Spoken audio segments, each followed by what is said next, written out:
நம்ம வாழ்க்கை இப்படியே தான் போகும்போதா? நம்ம வாழ்க்கையில் இந்த துக்கம் கடைசி வரைக்கும் இருக்குமா? இப்படியே தான் கஷ்டப்பட்டுட்டு இருக்க போகிறோமா? இப்படின்னு நிறைய கேள்விகளோட பஸ்ஸுலேயோ, பைக்லேயோ, இல்லை வீட்லேயோ ஏதோ ஒரு இடத்துல உட்காந்து இந்த வீடியோ நீங்கள் பார்த்துக்கிட்டு இருப்பீங்களா? கர்த்தர் வேதத்தில் ரொம்ப அழகாக ஒரு வசனத்தை சொல்கிறார். இயேசுவால் கூடாத காரியம் ஒன்றுமே இல்லை. இன்னொரு இடத்துல உங்கள் துக்கத்தெல்லாம் சந்தோஷமாக மாறும் அப்படின்னு சொல்கிறார். இயேசுவால் கூடாதது ஒன்றுமே இல்லை. நீங்கள் எதை துக்கம் கஷ்டம்னு நினச்சிட்டு இருக்கீங்களோ அந்த துக்கத்தையும் கஷ்டத்தையும் இயேசுவால் மாற்ற முடியும். நீங்கள் நம்பணும். நான் நம்புகிறேன். என் இயேசுவால் என் கஷ்டத்தையும் துக்கத்தையும் மாற்ற முடியும். என் வாழ்க்கையில் ஒரு நிம்மதியும் சந்தோஷத்தையும் தர முடியும் நான் நம்புகிறேன். நீங்களும் நம்புவீங்கன்னு சொல்லலாம். உங்கள் இருதயத்திலேருந்து சொல்லுங்கள். இயேசுவால் எல்லாம் முடியும்.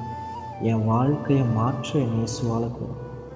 என் துக்கத்தை மாற்ற இயேசுவால் கூடும். எனக்கு ஒரு நிம்மதி தர என் இயேசுவால் கூடும். நீங்கள் உங்கள் இருதயத்திலேருந்து சொல்லி பாருங்கள். இயேசு நிச்சயமாக உங்கள் வாழ்க்கையில் ஒரு அற்புதத்தை செய்வார். இந்த நாள் இனிய நாளாக அமையட்டும். ஆமென்.